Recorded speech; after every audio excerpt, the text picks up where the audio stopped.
Не политизираме, защото читалището не се занимава с политика. Няма как обаче да не подкрепим протеста и справедливите искания на земеделските производители от нашия район. Много от тези хора са членове на нашето читалище, на читалище Свобода в село Гурково, а някои от тях са изпомоществователи. Земеделска кооперация Гурково с председател Иван Дачев, Тодор Моралийски, Драгостина Джилянова, Ваня Георгиева, Поликсения Петрова, Мария Димитрова и много други.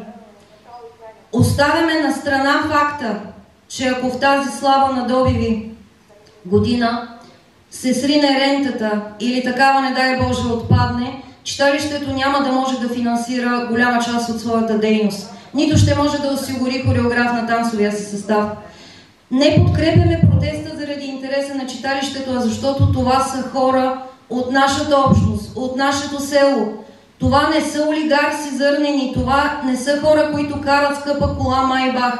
Ние знаем колко труд влагат, срещаме ги в работно облекло, срещаме ги изморени, защото за тях почивен ден няма.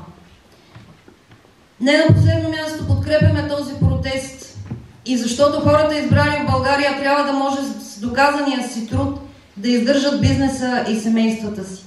А сред тези хора, земеделските производители, пчеларите, зеленчукопроизводителите и така нататък, са хората, които влагат най-много труд и рискуват най-много, защото труда им е под небето. С изпълнението на песента Добруджо символично се присъединяваме към протеста и справедливите искания на земеделските производители.